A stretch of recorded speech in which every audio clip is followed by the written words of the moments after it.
देख रहे हैं नेटवर्क 33 राजकुमार के साथ। तो चलिए बढ़ते हैं आज की कहानी की ओर। दोस्तों, ये तब की बात है जब मैं दिल्ली की एक कंपनी में बतौर सेल्समैन का काम करता था, जिसमें मुझे ऑर्डर्स के लिए दूर दूर जाना पड़ता था। 30,000 वेतन के लिहाज से ये काम ठीक ही था, पर मसला था पेट्रोल का, जिसका कंपनी मुझे पे नहीं करती थी, जिसके चलते मेरे वेतन का एक हिस्सा पेट्रोल में ही निकल जाता था। तो ऐसे में पेट्रोल का खर्चा निकालने के लिए मैंने ऐसा पार्ट टाइम काम देखना शुरू कर दिया, जिससे मैं इस काम के साथ साथ कर सकता था। और जब इसी बीच मुझे एक ऐसे ऐप के बारे में पता चला जिसमें मुझे कस्टमर के हल्के फुल्के सामान को एक जगह से दूसरी जगह पहुंचाना था। यूँ तो ये काम डिलीवरी का ही था, पर इस ऐप की जो सबसे अच्छी बात थी वो ये थी कि इस ऐप में मुझे अपनी मर्जी से पिकअप ड्रॉप का चॉइस मिलता था, जिस वजह से मैं उन्हीं पिकअप्स को चुनता था जो मेरे मेन काम के दौरान बीच में पड़ते थे। ऐसे में कंपनी का सेल्स का भी हो जाता था और डिलीवरी से 200-400 रुपए की साइड इनकम भी हो जाती थी। और इसी साइड इनकम के चलते मेरे अपनों की जान चली गई और मैं भी मरते मरते बचा। दरअसल दोस्तों, इस मुसीबत की शुरुआत उस रोज़ शुरू हुई जब कंपनी ने मुझे सेल्स के लिए सोनीपत जाने को कहा। चूँकि सोनीपत की दूरी करीबन 50 किलोमीटर की थी, तो ऐसे में मैंने फ़ौरन ही ऐप खोला और डिलीवरी देखने लगा जो सोनीपत के रास्ते में पड़े। और एक डिलीवरी मुझे मिल भी गई, जिसका पे आउट 472 रुपये का था, जिसमें से मुझे 400 रुपये मिलते। फिर क्या था, मैं फ़ौरन ही उस लोकेशन पर पहुंचा जहां से मुझे पार्सल उठाना था। जब मैं पार्सल उठाने के लिए दिए गए लोकेशन पर पहुंचा, तो एक 16-17 साल का लड़का एक छोटा सा सफ़ेद पैकेट हाथ में लिए एक संकरी गली में खड़ा मिला। पर जैसे मैंने उस लड़के के पास बाइक रोकी, तो वैसे उस लड़के ने मुझे वो छोटा सफ़ेद पैकेट मेरे हाथ में थमाते हुए गुस्से से बोला, देखो चुपचाप से मेरी दीदी को ये पैकेट देकर निकल जाना। इससे पहले मैं उस बच्चे की इस बदतमीजी का कोई जवाब दे पाता कि वो वहाँ से बड़ी ही तेज़ी से निकल गया और बात जो मेरे मुंह तक आ गई थी वो मुंह में ही रह गई। उस लड़के के जाने के बाद मैं मन ही मन बड़बड़ाते हुए उस पैकेट को अपने ऑफिस वाले बैग में रखा और निकल पड़ा उस एड्रेस के लिए जहां मुझे पैकेट डिलीवर करना था। इस एड्रेस पर जाते वक्त मुझे रह रहकर उस लड़के का ही ख्याल आ रहा था। उसकी वो तीखी बोली बार बार मेरे कानों में गूंज रही थी। खैर अगले 1 घंटे में मैं उस एड्रेस पर पहुंच गया जहां मुझे उस लड़के का पैकेट देना था। वहां का नज़ारा देखकर मुझे लगा नहीं कि ये पैकेट किसी करोड़पति का होगा। दरअसल जिस एड्रेस पर मैं ये छोटा सा पैकेट देने पहुंचा था, वो बड़ी ही पॉश सोसाइटी थी, जहां बड़ी बड़ी आलीशान कोठियां थी। और इन्हीं आलीशान कोठियों में से एक कोठी में मुझे डिलीवरी करनी थी। खैर थोड़ी घबराहट तो हो ही रही थी, पर मैंने उस कोठी की बैल को बजाया जिसका पैकेट मेरे पास था। मेरे बैल बजाते ही कोठी का दरवाज़ा तो खुला, पर ज़रा सा जिसमें से किसी मोहतरमा ने हाथ बाहर निकालते बोला, लाओ पैकेट दो। मैंने फ़ौरन ही अपना बैग खोला और वो सफ़ेद पैकेट निकालकर उस मोहतरमा के हाथों में जैसे ही थमाया, तो वैसे उस पैकेट का रंग सफ़ेद से गहरा नीला हो गया। अभी मैं इसी असमंजस में था कि भला ये कैसे हुआ कि तभी उस मोहतरमा ने 500 के 2 नोट मेरे आगे फेंके और दरवाज़ा बंद कर लिया। अब उस अमीर ज़ादी का ये बर्ताव देखकर उस पर मुझे इतना गुस्सा आया कि अगर वो कुछ देर के लिए भी बाहर आ जाती तो मैं उसे बताता कि मैं कौन हूँ। खैर उस वक्त मैंने वो 2 नोट उठाए और वहाँ से निकल गया। अब तक मेरा मूड ख़राब तो हो ही गया था, पर कमाई के लिहाज से तो शुरुआत बहुत ही अच्छी हुई थी। 400 की जगह 900 की कमाई जो हो गई थी। खैर अगले कुछ घंटों में मेरे अंदर का गुस्सा भी कहीं खो गया। और जब मैं सोनीपत से वापस लौट रहा था, तो सड़क के बीचों बीच मुझे एक लेडीज़ हैंडबैग नज़र आया। उस हैंडबैग पर नज़र पड़ते ही मैंने बाइक को साइड में लगाया और उसको उठाकर जब उसमें देखा, तो वो हैंडबैग पैसों से भरा हुआ था। ढेर सारे पैसे देखकर ना जाने क्यों मेरी आंखों में लालच समा गया और मैंने किसी चोर की तरह उस बैग को अपने ऑफिस वाले बैग में डाला और वहाँ से इतनी स्पीड में निकला कि मानो मेरे पीछे पुलिस पड़ी हो। और ठीक चोरों की तरह छिपते छिपाते मैं घर पहुंचा। घर पहुंचते ही मैंने घर का दरवाज़ा बंद किया और अपने ऑफिस वाले बैग से वो लेडीज़ हैंडबैग निकाला और फिर मैंने उस बैग में से पैसे निकाल कर गिने तो उसमें 1,44,400 रुपये निकले। इतने सारे पैसे देखकर मैं खुशी से झूम उठा। आखिर मेरी सोई किस्मत जो जाग चुकी थी। उस रात पहली बार मैं खुशी के मारे सो नहीं पाया और सुबह हुई तो मैंने छुट्टी लेने का मन बना लिया। पर इससे पहले मैं ऑफिस वालों को इन्फॉर्म करता कि मुझे बॉस का ही कॉल आ गया। और जैसे ही मैंने कॉल उठाया तो वैसे ही बॉस ने गुस्से में बोला, ये तुमने क्या किया?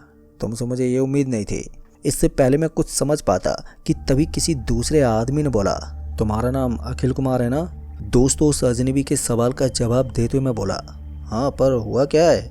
मेरे पूछते उस आदमी ने बोला, तुम्हारे खिलाफ लूट का और अटेम्प्ट टू मर्डर का आरोप लगा है। तुम्हारी भलाई इसी में है कि चुपचाप अगले 15 मिनट में थाने चले आओ, नहीं तो हमें आना पड़ेगा और वो तुम्हारे लिए अच्छा नहीं होगा। और हाँ, अपने साथ में वो पैसों से भरा बैग भी लाना नहीं भूलना। इतना बोलकर उसने कॉल काट दिया। कॉल तो कट गई पर मेरे हाथ पैर कांपने लगे, यहाँ तक कि सांसें भी तेज हो गई थी और मेरे माथे से पसीना पसीजने लगा। पहले 5-10 मिनट तो मेरे दिमाग ने बिल्कुल ही काम करना बंद कर दिया था। मुझे समझ में नहीं आ रहा था कि ये क्या हुआ मेरे साथ।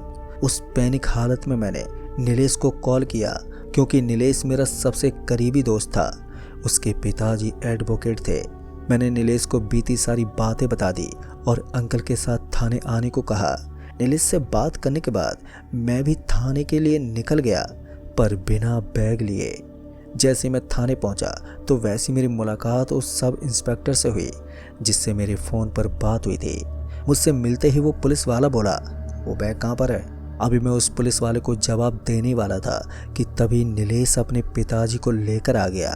और उसके बाद नीलेश के पिताजी ने उस पुलिस वाले से कानूनी भाषा में बात की तो पता चला कि पिछली रात एक महिला जख्मी हालत में हॉस्पिटल में लाई गई, जिसके साथ लूटमार हुई थी।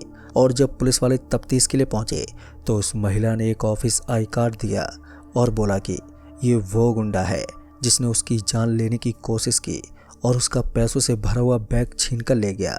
और जब उस पुलिस वाले ने वो ऑफिस आईडी दिखाई तो मेरे पैरों तले ज़मीन खिसकी नहीं बल्कि पूरा का पूरा जलजला आ गया। दरअसल वो आईडी कार्ड मेरा ही था जिस पर खून लगा हुआ था। वो आईडी कार्ड देखकर तो मेरे को शक की निगाहों से देखने पर मजबूर हो गए, पर उन्हें मालूम था कि मैं ये काम नहीं कर सकता। इसलिए उन्होंने मामले को संभालने की पूरी कोशिश की और अपने कुछ बड़े कॉन्टैक्ट्स की मदद से नीलेश के पिताजी मुझे उस वक्त थाने से बाहर ले आए। पर ये तो बस कुछ ही देर की मोहलत थी और थाने से लौटते नीलेश के पापा मेरे घर पर आए और तफसील से एक बार फिर सारी बात बताने को बोला। और मैंने इस बार शुरू से सारी बात बता दी, यहाँ तक कि वो डिलीवरी वाली बात भी, और उन्हें वो बैग भी दिखा दिया जो मुझे सोनीपत के हाईवे के बीचों बीच मिला था। नीलेश के पापा पूरी बात सुनने के बाद वो उस औरत से मिलने हॉस्पिटल चले गए जिन्होंने रिपोर्ट दर्ज करी थी। नीलेश के पापा के जाने के कुछ देर के बाद मैं और नीलेश यही सोच रहे थे कि आखिर मेरा आईडी कार्ड उस औरत के पास कैसे पहुंचा कि तभी एक अनजाने नंबर से मुझे कॉल आया। और जब मैंने कॉल उठाया तो सामने से किसी ने बड़े ही गुस्से से बोला, तुम लालची हो, तुम्हें दीदी अच्छा सबक सिखाएगी। इतना बोलकर उसने कॉल काट दिया। मैंने उस नंबर पर कई बार कॉल भी किया ये जानने के लिए कि वो है कौन और ऐसा क्यों कर रहा है, पर मेरे कई बार कॉल करने के बाद भी कॉल तो उसने नहीं उठाया। पर जब मैंने उसकी बात पर गौर किया तो याद आया कि शायद ये वही लड़का है जिसने मुझे एक सफ़ेद पैकेट अपनी दीदी को देने को कहा था। तो कहीं ये वो ही तो नहीं है। अभी मेरी शक की सुई उस ओर ही घूम रही थी कि मेरे छोटे भाई का भी कॉल आ गया।